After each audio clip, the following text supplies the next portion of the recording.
Oh, pas mal là, la petite déco, on est bien. C'est pas mal, j'aime bien, ouais, c'est bien, c'est bien. Salut tout le monde, j'espère que vous allez bien, bienvenue dans une nouvelle vidéo, je suis Cody McLeod et aujourd'hui on se retrouve pour le nouveau format de la chaîne des rebuts du catch, enfin un faux, vrai, nouveau format tout simplement, parce que c'est 5 matchs que je vous conseille, c'était à l'époque gratuit sur YouTube. Et là en fait tout simplement, comme ça me prenait beaucoup trop de temps de chercher des matchs sur YouTube gratos et tout, j'ai décidé tout simplement de vous parler des matchs qui m'ont plu, que je vous conseillerais du coup dans ce mois-ci tout simplement, voilà. Et donc je vais essayer de tenir un rythme d'à peu près tous les 2 semaines comme ça, parce que comme je regarde énormément de catch et on me demande souvent ouais lesquels matchs t'ont plu etc. Ça m'arrive, beaucoup d'entre vous me demandent mon avis sur certains matchs que j'ai pas le temps malheureusement d'en parler sur la chaîne des rebuts du catch. Et là voilà, comme ça tous les 15 jours à peu près, j'essaierai de garder un rythme, mais bon voilà, si des fois c'est un peu en retard et tout, voilà, mais en tout cas tous les du 1 au 15 et du 15 à fin du mois, je vous ferai à chaque fois pas un top, il y aura pas un nombre de matchs obligatoire, ça pourrait être des fois juste 5 matchs, des fois ça pourrait être une vingtaine, bien sûr quand il y en aura 20. Je m'attarderai beaucoup moins sur les matchs, vous vous en doutez. Et là donc aujourd'hui on se retrouve pour le premier mois, en tout cas cette première partie du mois de janvier, du 1er au 15 janvier. Comme ça je vais vous parler tout simplement des matchs qui m'ont plu, des matchs que je vous conseille clairement. Je vais m'attarder plus sur certains que d'autres parce que des fois j'en ai déjà parlé dans d'autres émissions sur la chaîne des rebuts du catch, que ça soit dans Hebdo ou si par exemple je vais faire une review du show. Mais vu que c'est quand même un match qui m'aura plu, je suis obligé de le mettre et ça me permettra aussi voilà, d'avoir une petite liste qui est pas négligeable en fin d'année pour se rappeler lesquels matchs etc etc. Donc j'anticipe déjà à la fin de l'année prochaine, mais je me dis que ça pourrait être pas mal pour beaucoup de gens et puis comme ça permettra de débattre parce que je vais tout simplement les mettre par style de catch. En tout cas il y aura des matchs de storytelling match, il y aura également la case Spotfest, Deathmatch, Lucha Libre etc. Enfin vous voyez en fonction du style, comme ça sera beaucoup plus simple pour tout le monde de savoir, même sans connaître les mecs, qu'est-ce que c'est comme style. Comme ça si vous êtes intéressé de voir un bon gros deathmatch que je vous conseille, voilà, vous saurez que même sans connaître les mecs que ça c'est un deathmatch. Tous les matchs seront disponibles pas dans la description, voilà, vous vous en doutez parce que c'est pas des matchs, voilà, mais sont généralement faciles à trouver. Et si vous voulez avoir des liens etc, vous pouvez venir sur le Discord des rebuts du catch. Là vous aurez de quoi trouver tout ce qu'il vous faut. Et petite dernière nouveauté également dans ce nouveau format des matchs que je vous conseille, tout simplement je vais vous mettre des notes. Je sais que je suis pas un grand spécialiste des notes, mais voilà, je me suis dit pour vous donner envie d'aller voir certains matchs ou pas, puis même comme ça vous saurez mes notes et je vais vous expliquer rapidement également ma façon de noter. Je suis très large dans les notes. Tout simplement c'est simple, si ça me plaît pas je mets moins de 2,5, si je trouve ça entre moyen et bien ça peut monter jusqu'au 3,5, et si c'est du très bien au incroyable, voilà c'est de 3,5 à 5, comme ça vous avez un peu mon petit barème entre guillemets, mais bon là vous allez voir que vu que c'est des matchs que je vous conseille, généralement ça tourne entre 3,5 et 5. Et on peut commencer tout de suite avec les matchs que je vous conseille dans ce mois de janvier, du 1er au 15 janvier. On commence tout de suite avec les matchs de storytelling classique. Alors tout simplement j'ai dit les matchs storytelling et classiques. Bon, ça en gros vous vous en doutez, c'est des matchs qui sont ni des Spotfest ou autre, c'est des matchs classiques, voilà tout simplement, et des matchs où il y a beaucoup de storytelling dans le match. Pour commencer dans cette catégorie là, je vais vous parler tout d'abord de Darby Allin contre Cody à AEW Dynamite. C'était au premier show de All Elite Wrestling. Je lui ai mis la note de 4 étoiles et également bien sûr je ne vous spoil aucun match, comme ça si vous avez envie d'aller voir ce match. Et donc oui, je l'ai mis la note de 4 étoiles parce que c'est un match que je trouve vraiment très cool. J'aime beaucoup les deux catcheurs chez All Elite Wrestling et clairement voilà, je trouve que ce match est super bien construit. C'est assez simple niveau in-ring, mais voilà, ça joue beaucoup sur le storytelling. La revanche du 20 minutes draw qu'ils avaient fait un peu plus tôt dans l'année, enfin l'année dernière du coup. Donc voilà, donc il y avait une petite histoire entre les deux. C'était vraiment un match entouré avec beaucoup de respect entre les deux catcheurs. Donc voilà, j'ai vraiment passé du très bon temps, c'est vraiment pas très long en plus, donc c'est clairement un match qui pour moi mérite largement un 4 étoiles. On va enchaîner tout de suite avec plusieurs matchs de Wrestle Kingdom. Des matchs que je vais pas m'attarder dessus pour la simple et bonne raison, c'est qu'on a déjà fait une review sur la chaîne des rebuts du catch.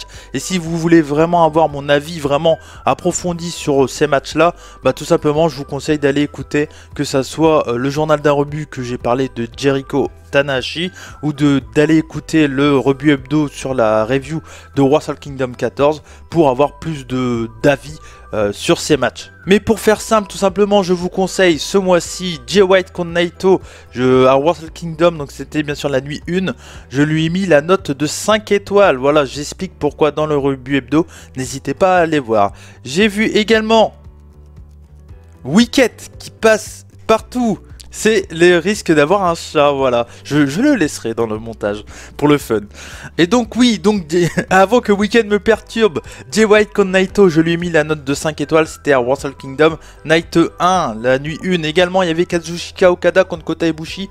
Je lui ai mis également la note de 5 étoiles, je vous explique tout ça dans les reviews. Pour le jour 2 de Wrestle Kingdom 14, j'ai mis Sanada contre Zack Sabre Jr. 4 étoiles et demie, c'est un match que j'ai adoré, j'adore les galipettes partout, je vous conseille clairement. Également Kota Ibushi contre Jay White, j'ai mis 4 étoiles, un quart. Voilà, je vous explique, c'est un super match, mais manquait beaucoup d'enjeux pour élever la note selon moi. Chris Jericho contre Hiroshi Tanahashi, 5 étoiles également. Voilà, je vous explique dans une vidéo, j'ai sorti une vidéo complète où je vous explique pourquoi j'adore ce combat. Et donc voilà, si vous voulez avoir vraiment mon avis approfondi, retrouvez-la. Là, j'essaierai de faire un truc que tous les youtubeurs font. Je sais pas si j'arriverai, mais je vais essayer. Et pour finir pour ce Wrestle Kingdom, et donc dans les matchs classiques, storytelling match entre guillemets, j'ai mis également Kazuchika Okada contre Naito, là le dernier gros match de ce Wrestle Kingdom, le gros main event de ces 2 jours de Wrestle Kingdom pour les 2 titres, IWGP Intercontinental et IWGP Heavyweight. Et donc j'ai mis également 5 étoiles pour ce match parce que c'est un match que j'ai trouvé assez exceptionnel, mais je le dis bien sûr dans Rebut Hebdo. Et on enchaîne toujours dans cette catégorie là. 2 matchs de NXT UK Blackpool qui a eu lieu le 12 avril. J'ai mis le match des femmes Kylie Ray contre Piper Niven contre Toni Storm pour le titre Women's de NXT UK. Je lui ai mis la note de 3,75 sur 5. C'est un match que je vous conseille assez fortement parce que je trouve qu'il est vraiment bien dosé.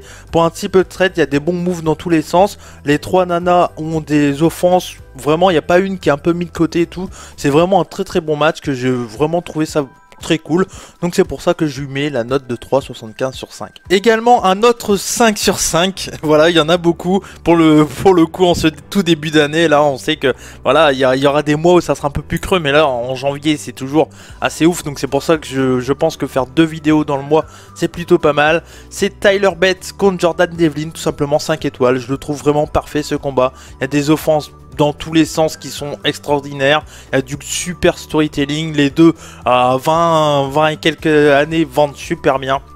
C'est un match que j'ai adoré et que je vous conseille fortement si vous l'avez pas vu. Voilà, je lui mets 5 étoiles, je vous ai dit, je suis très généreux dans mes notes, mais c'est ma façon de noter tout simplement. Et n'hésitez pas dans les commentaires à dire ce que vous en pensez. Allez, on change de catégorie, on passe au Spotfest. Dans cette catégorie de matchs, bien entendu, c'est beaucoup de matchs où ça spot dans tous les sens. Et on va commencer par parler de Lucha Bro et Pac contre The Elite. Les Young Bucks et Kenny Omega, c'était bien sûr à AEW Dynamite. Donc ce premier show du mois de janvier pour All Elite. Et je lui ai mis la note de 4 étoiles, c'est un super Spotfest par équipe. Tous les catcheurs se connaissent, ça marche super bien, c'est impeccable, ça se regarde tout seul. Clairement, si vous avez entre 10 et 15 minutes devant vous, je vous conseille clairement ce match. On enchaîne bien entendu avec Hiromu Takahashi contre Will Ospreay à Wrestle Kingdom 14 Night 1. Alors je l'ai mis dans cette catégorie de Spotfest. J'aurais pu le mettre dans classique, mais vu que c'était des juniors, que ça vole un peu dans tous les sens, et qu'il y a surtout un gros spot de ouf de la part de Will Ospreay, c'est un match que j'aurais pu mettre dans les matchs classiques. C'est pas vraiment un Spotfest hein, clairement, mais bon, je l'ai mis dans cette catégorie là, voilà. Mais c'est un match que je vous conseille clairement, je lui ai mis la note de 4 étoiles, un quart, et j'en dis un peu plus bien sûr dans Rebut Hebdo où on parle de Wrestle Kingdom 14. On repasse également à NXT UK Blackpool. Donc c'est avec le match par équipe, je vous dis pas toutes les équipes, mais voilà, c'était Gallus qui défendait leur titre contre les Grizzly Young vétérans, etc. etc. C'est un leader match que j'ai vraiment adoré, il y a des spots assez foufous. Je me souviens surtout du spot où tu as les deux membres de South Wales Subculture, Mark Andrews et Flash Morgan Webster, qui se tiennent et qui font une swanton en même temps sur je sais plus qui est sur une table là. Un gros spot de fou, ça bouge vraiment bien dans tous les sens. Un super leader, j'ai trouvé le booking du match assez intelligent. J'ai bien aimé parce que plusieurs fois dans le combat, il y a un qui monte et l'autre qui couvre comme ça. Ils sont pas les deux à essayer de monter comme des mecs un peu bizarres là, voilà. Il y a un qui défend. Ils utilisent quand même beaucoup trop les échelles à mon goût pour frapper les gens et pas pour gagner le match. C'est un peu con je trouve. Mais ça reste quand même un match vraiment cool. Un match que j'ai mis 4 sur 5 clairement. Voilà, quand je vois un match à plusieurs, un leader match à plusieurs, je veux voir des spots de ouf. Et c'est clairement ce qu'on a. Donc je vous conseille clairement ce match. Et c'est un match que j'ai mis du coup 4 sur 5. Et dernier match pour ces 2 semaines, 2 matchs que je vous conseille, on va à la Ring of Honor. Et ouais, je me mets à re-regarder un peu la Ring of Honor.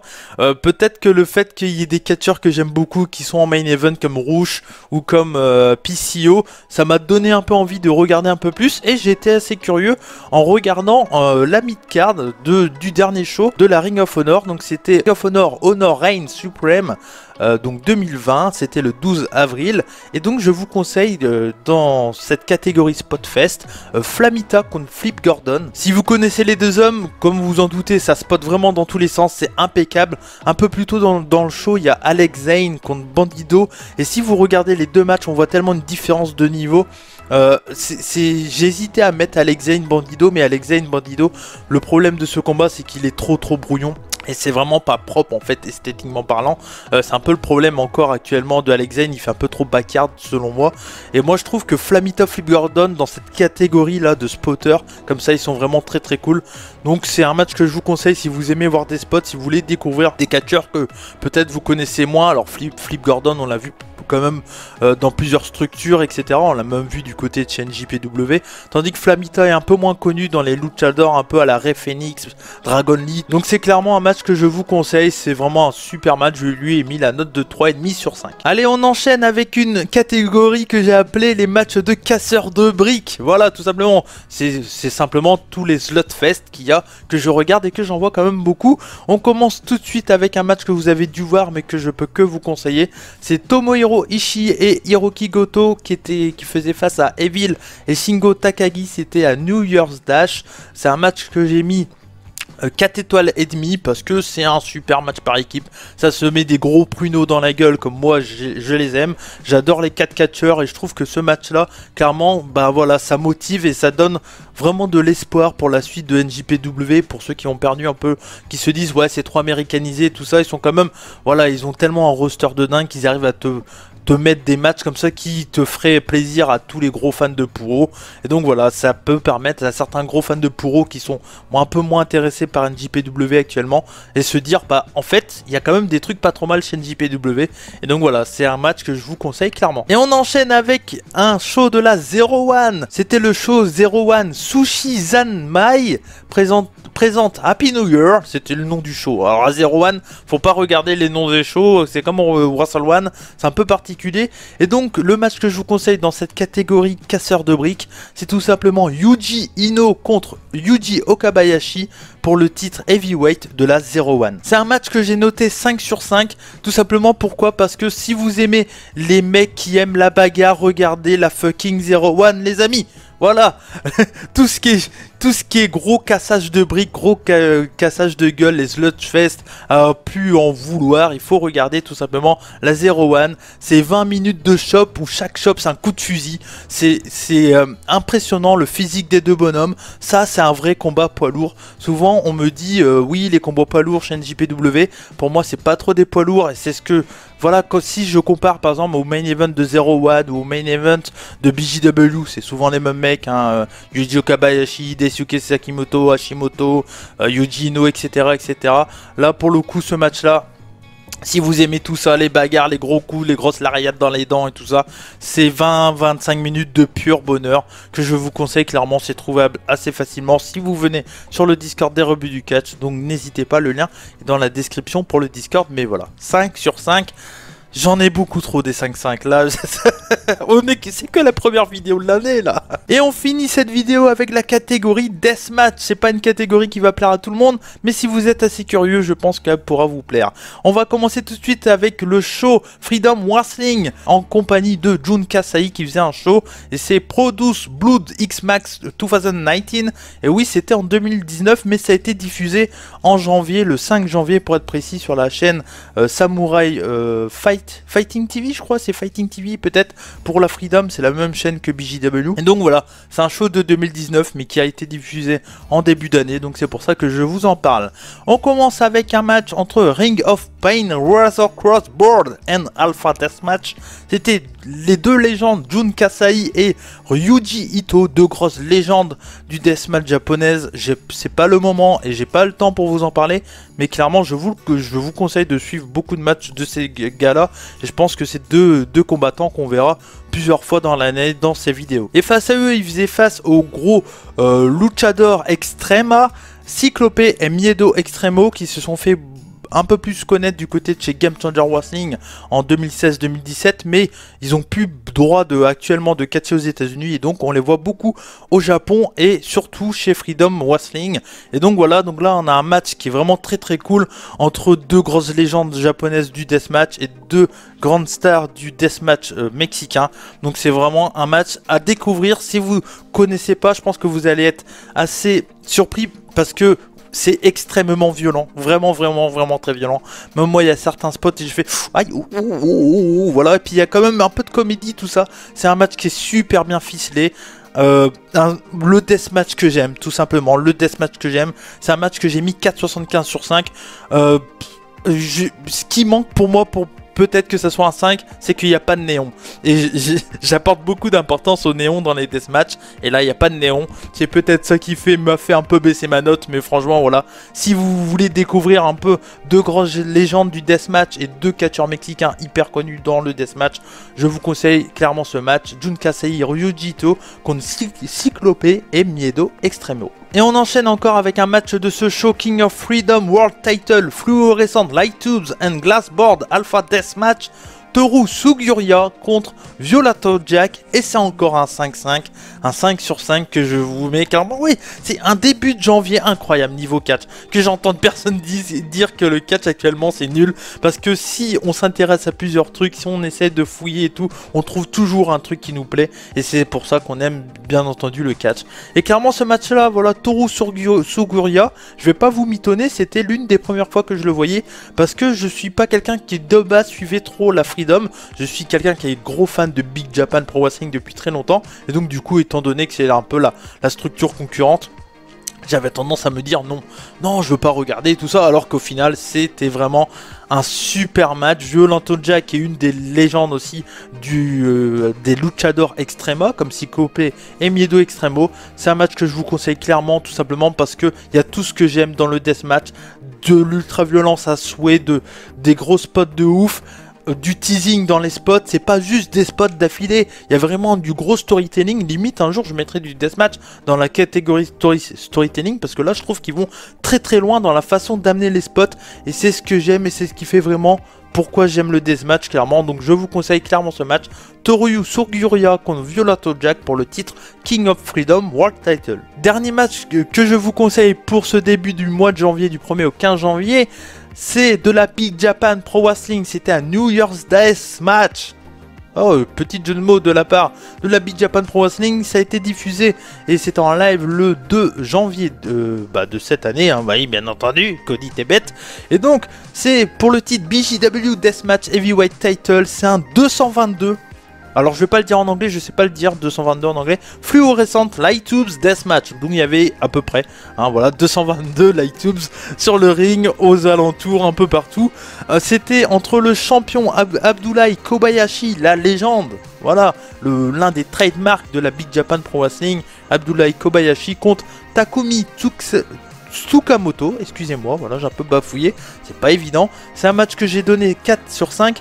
Alors, c'est peut-être pas le match que je conseillerais à si vous voulez découvrir du deathmatch. Vraiment, s'il y a un match que je peux vous conseiller dans ces 3 matchs que je vous en ai parlé, c'est les 2 matchs de chez Freedom plutôt. Celui-là, je pense que c'est un match fait pour ceux qui sont déjà habitués au catch d'Abdoulaye Kobayashi, qui est un catcheur qui est assez costaud, assez gros, on va le dire, qui est assez vieux, assez âgé, il a un peu du mal à bouger, mais c'est un catcheur que j'ai beaucoup d'affect, et que voilà, c'était sa première défense du titre. Il a gagné le titre Big Japan Pro Wrestling en fin d'année, je vous en ai parlé dans un review hebdo, et clairement c'est un catcheur que j'aime énormément. Donc c'est pour ça, c'est un catcheur de mon cœur, voilà. Donc c'est pour ça que je risque de vous en parler, mais c'est peut-être pas un match que je conseille aux novices, à ceux qui vont découvrir le deathmatch. C'est clairement un match que si vous connaissez Abdoulaye Kobayashi, vous pouvez y aller. C'est du très bon Abdoulaye Kobayashi. Takumi Tsukamoto est là pour le mettre over parce que c'est sa première défense de titre, ça va très bien.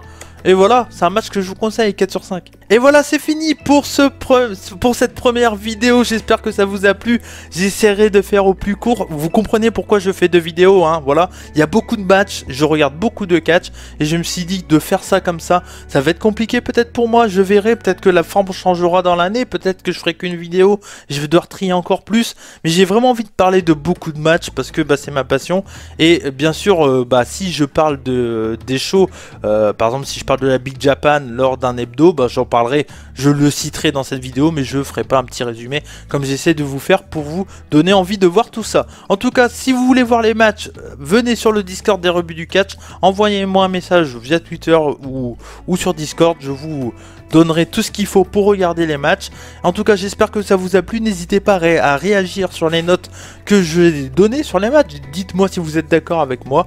Et puis voilà, n'hésitez pas. J'espère que ça vous a plu. N'hésitez pas, un petit like, ça fait toujours plaisir. Et puis un petit commentaire, un petit partage. Voilà, c'était Cody McLeod pour la chaîne des rebuts du catch. Comme on dit chez nous, bonsaï. Surtout, n'oubliez pas, soyez curieux. En 2020, c'est trop important là. Il faut être curieux à fond. Eh, Joshin, il est là dans mon cœur. On le verra pas cette année, mais voilà, il sera derrière moi.